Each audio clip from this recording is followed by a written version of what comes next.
don't you introduce yourselves, in fact, rather than me doing that and you doing it again? If you could just introduce yourselves a little, tell us where you're from, what you're doing, and where you stand, where you are right now in that terrible word, journey. Hi everyone, I'm Vasily. I lead customer acquisition for Tesla right now. I hope you own a car or plan to own it in the future, so I'll pitch you the company because I do customer acquisition. What's that? Yeah, we can talk about it. So we can talk about that as well. So in terms of what it means is we help customers discover the website. In addition to obviously all the Elon tweets, etc., we still kind of bring people to the website. And once you're on the website, we'll help you understand the difference, what the cars are, what the difference is. And then ultimately, if you're ready to buy, then buy. If you're not ready to buy that, then test drive, sign up for news from us. It's basically all this product growth tactics and design your vehicle but not buy yet, right? That's the Tesla story. And before that, I did growth for Uber. On the driver side, which is probably the most challenging side of the story, as you know, because for riders, Uber is kind of a no-brainer. Everyone wants it, or Lyft, depending on how you feel about the company culture.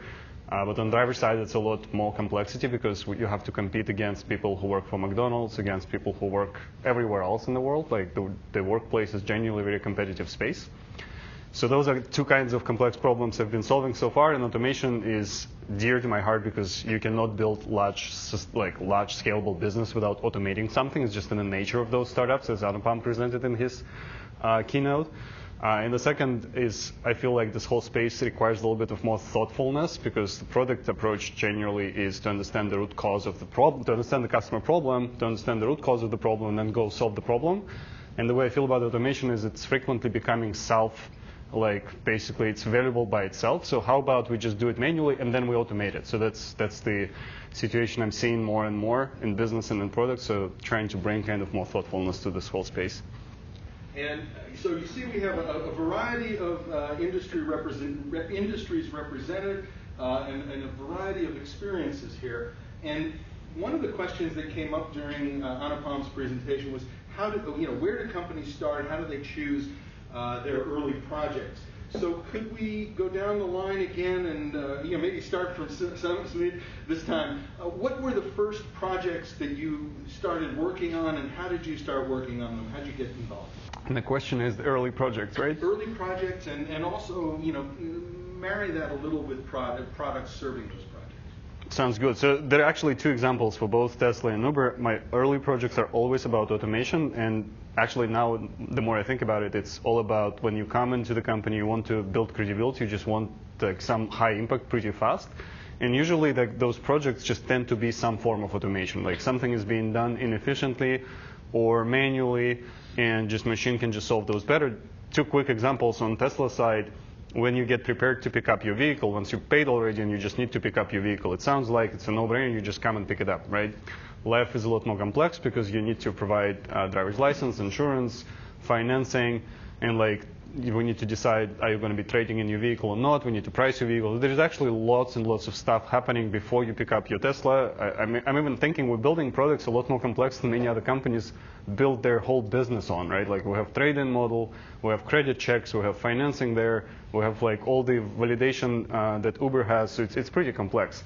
And what we've learned from our experience is that customers are often coming unprepared, or data gets outdated, and basically the humans are solving all these problems. And the simple automation we're putting in place is can you please confirm all the information you've provided so far is precise, right? That's a basic question we ask. And we've noticed that in many cases, the answer is actually no.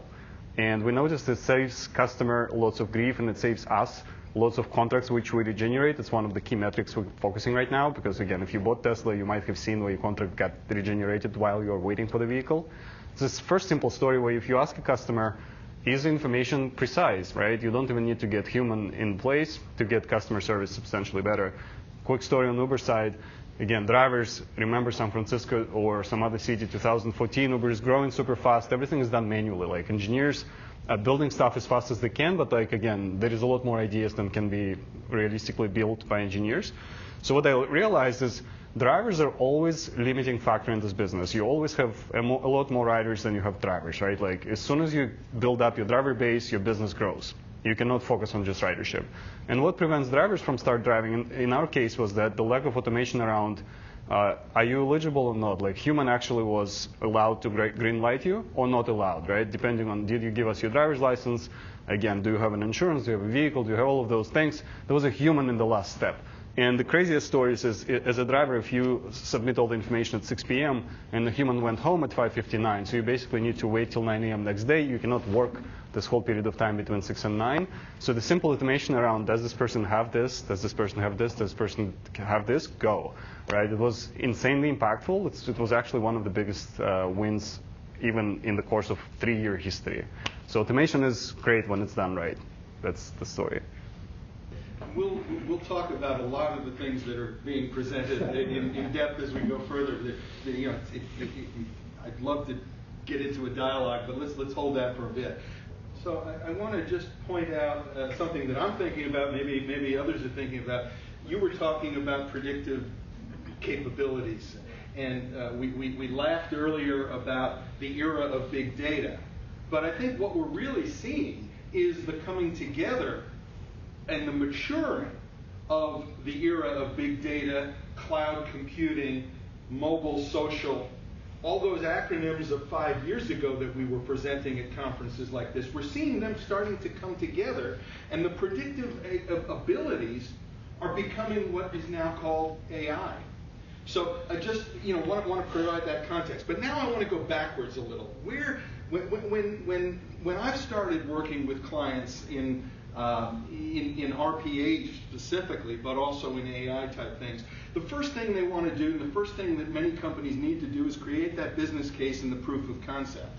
And sometimes that problem that I've experienced has been that the proof of concept is so small you can't extrapolate it across the enterprise, and you have this lack of connection between proof of concept and the viable business case that you want. So I'd like to ask you guys what how you started. Did you do proofs of concept, and where did those lead? How did those evolve? Yes, and our approach to pilots in product world, I would just call it maybe product experimentation, is maybe a replacement or a supplementary view on what the pilots could be. And what it means is you just question every single decision you make. Instead of assuming that it's probably good for the company and for the customer, you actually launch every single product as an experiment. You can think of it as there is 3 phases. I call it alpha is phase 1. We just launch something as fast as possible just to see, can customers even engage with it? Does it make any sense, right? You don't measure any data. You're not instrumenting like major variables. You're not even running any scientific experiments yet. You're just seeing, like, does it even work? Like, is it completely off or not? If it's completely off, you basically just shut it down. Maybe sometimes you give it a chance to move on to the next stage, but in some cases, the product is just so ridiculously out of fit that you can just shut it down based on this feedback. But if not, then you move into the next phase. Again, I call it beta, but it's generally a split test where a set of customers get access to new experience versus a set of customers get access to the old, unchanged experience. And then you need to define set of, again, success metrics, key success metrics, and ideally you need to also understand what implications could be to your company and to your customers outside of your area. Because in many cases you can create a huge value on your particular side of the business, but huge cost and nightmare for the customer in some other area. So this split test is a little bit of an art. And then once you run a split test and the evidence shows that this is great, it's basically the same decision making as with pilots, right? The pilot was successful. Let's now move forward into the full rollout. And full rollout is you replace customer experience with the new desired customer experience. So that's, I guess, how the product managers do pilots these days by running experiments. Let me take us down a little bit of a different path. If we were in this room, well, I guess this room wasn't here 15 years ago, but if we were in a room like this 15 years ago, we'd be talking about outsourcing, and we'd be asking the question, what is the driver of outsourcing? And the answer uniformly would have been cost, cost, cost. And somebody in the back of the room might have said, but I think there's some innovation there. With the AI transformation going on now, can you talk about your company's drivers and what the expectations are in the long run? Yeah, I would say both of my companies do use outsourcing. Uber is probably even better example because you know that there are a small number of engineers, let's say single-digit thousands, but there is tens of thousands of customer support representatives basically in probably like 10% of all the world countries. Like there is India, huge office, Manila, Russia, like everywhere we have customer support, right? Because one is we need all the languages, and in San Francisco you probably cannot find enough people who speak all the languages to handle all the tickets. But second, even from the cost standpoint, yes, cost is important. As a company, you don't just service your customers, you also service your shareholders and employees, right? And if you cannot get costs under control, then your shareholders will suffer, your employees will arguably as well suffer, because you probably cannot afford these gourmet coffee drinks or, I don't know, some other free lunches. So it's actually a trade-off business makes. What I think is important to still realize is that like the why question is always important. Like why are we outsourcing? Why are we moving this function away from this market to this market? Like what exactly is the problem we're trying to solve? And what exactly is the value that the solution delivers? Good example with customer support function, historically in many companies doesn't have like as much respect as many other sexier functions, right? Let's say customer support is seen as we just have to offer it, right? If customer does not get the product, well, it's too expensive for us to solve every single use case. There is customer support here. It's kind of a crutch, right? I never liked this mindset, but many companies think of it this way. And with this mindset, you only want to cut cost on this, right? Because it's basically a necessary evil that you have to maintain. So if we have to maintain it, let's cut costs as much as possible. What we've learned at Uber, for instance, for drivers who are mostly like, let's call it, more older people, right? It's not 20-year-old people. It's mostly 40, 50, 60 years old people, sometimes even older. For them, technology is not very simple to use, so they cannot even get onboarded themselves, right? With our best effort to build convenient tools for them, they still cannot make it through. So we'll learn that customer support is actually a customer acquisition tool. It's not a retention or something else. It's actually a customer acquisition tool which competes with marketing budget and efficiency and competes really well. So instead of spending money on marketing, well, why don't we invest more in support representatives, get phone support in place, get a lot more high-touch chat? And we've actually done all that stuff. I'm pretty proud of it. So outsourcing, you need to be questioning why we're doing it. It's important, but in many cases, you will get surprised that the better solution is something else. Let me ask you about the big vision in the corporations, in your corporations. Is there a roadmap to automation, to intelligence and the AI-enabled enterprise? Is there a roadmap? Do you have an idea of where things are going, or what's leading you in the directions you're going? So it's a good question. It's a complex question. I would say simple answer would be, at any point in time, in most of the teams, there are projects on the roadmap, in some way related to automation or artificial intelligence, because again, this is the world we live in. Those projects deliver the value. But is the roadmap actually centered around those projects or not? I think I'm more leaning towards the no answer, because the way we do product, like at least the way Uber does product and Tesla is also more leaning towards this on the digital side, is it all starts with customer insights and customer problems, because again, you cannot automate until you understand what the customer really wants and needs, right? And the problems are usually where product manager starts with the problem, right? Your whole role is to understand the problem deeply, and the inputs to understand the problem is the insights. So once you've sourced those insights, you understood the problem, then you build customer-focused strategies without even thinking about your company structure yet. So how can we solve those problems for our customers? What kind of initiatives need to be going? And then you map those initiatives basically in the real world, like, okay, this is my org structure. Those are the customer strategies. Those are the teams. So what kind of strategies should each team be pursuing to solve for those needs? That actually is a useful exercise, because it forces you to align your company structure with customer needs in many cases, because otherwise the mapping will just be pretty crazy. And once you've identified those team-level strategies, then you identify the projects within each, and many of those projects, again, will be automation, AI, simply because those are the best ways to solve customer problems. But that's the logic that makes me kind of most comfortable with as a product manager for customers and for company and for employees. So those are three kinds of stakeholders that I'm servicing, so I need to understand the needs for all of them, right? The customers who actually use the product, employees who build the product, and the investors who invest in the product. So once you've got it, once you've done this mental work, you will get some projects related to artificial intelligence in your roadmap. Yeah. One thing that was mentioned in passing was the impact on people and jobs. And 100 years ago, half of the population of this country was focused on agriculture. Today, less than 2%. But we're feeding 5 times as many people. That perspective of change and transformation in the economy leads me to ask a little bit about what's going on with people. The elimination of routine jobs and tasks, particularly on the RPA side, not necessarily so much in some of the other areas. But it's freeing up employees. It's giving companies a choice with those employees. I'm wondering what's your experience been in your companies on people? Where is retraining coming? Is retraining happening? Or are jobs just going to be lost?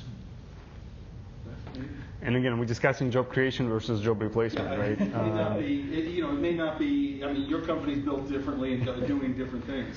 Yeah, I'm not a specialist, obviously, in, again, job creation, and it's obvious technology displaces some of the jobs, changes the other jobs, and creates new ones. So the impact is quite complex, right? So you need to be deeply into the subject to understand the total impact on society. My take is generally impact on society is quite positive because average life duration goes up, health improves, people get taller, they just everything is improving, right? So you cannot build this view that what's going to happen if or when we're all replaced. So far it's been actually pretty nice, right? The population only has started growing exponentially with all the technologies becoming more and more powerful.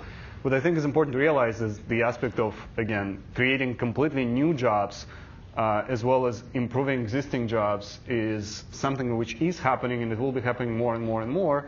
And in fact, the human productivity can be improved by probably even orders of magnitude, right? If you think of how much value can I create to people with all the new technologies, well, today you can teach millions of people, billions of people online, right? Today you can entertain billions of people online. So the whole scale which technology brings will be creating a lot of opportunities we cannot even think today about, right? So I deeply believe the net impact on society is positive.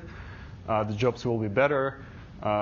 They will be more kind of creative. And again, it's I cannot see any negative outcome, let's put it this way.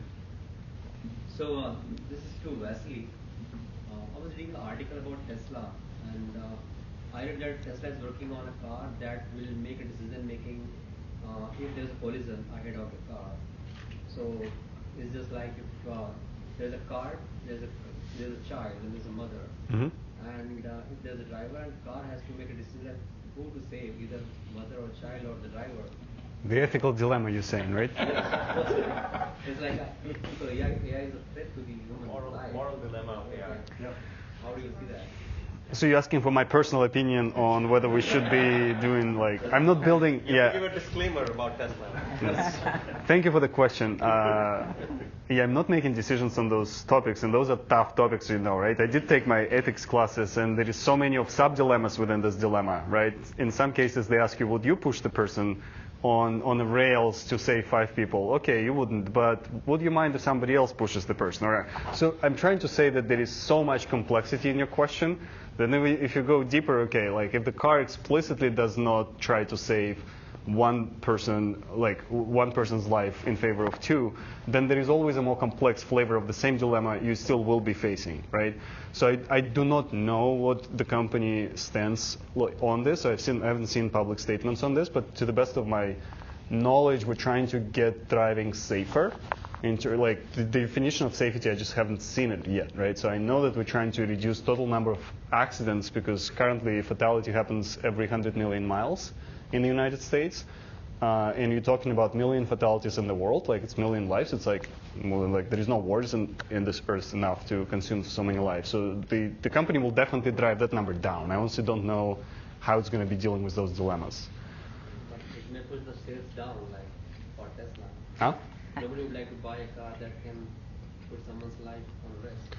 No, but this argument here I actually disagree because it's a probabilistic life. You don't know what's going to happen to you next time, right? You bought an insurance or you didn't buy an insurance. Life sends you certain outcomes, and if you know that everybody else's cars are also acting in this way, so when you have a family of 5 people in the car, then you can be safe because a lot of cars are acting this way, right? So it's actually quite questionable statement that people will be skeptical. I think they should love it because again, when everyone behaves like this, it's good for society. And ultimately, there is a chance we will not even be allowed to drive as humans, right? As soon as cars are good enough. And thank you, panelists. Great insights, I think. I think we're running a little bit late, so we have a break now. 20-minute break. Okay, so we'll be back.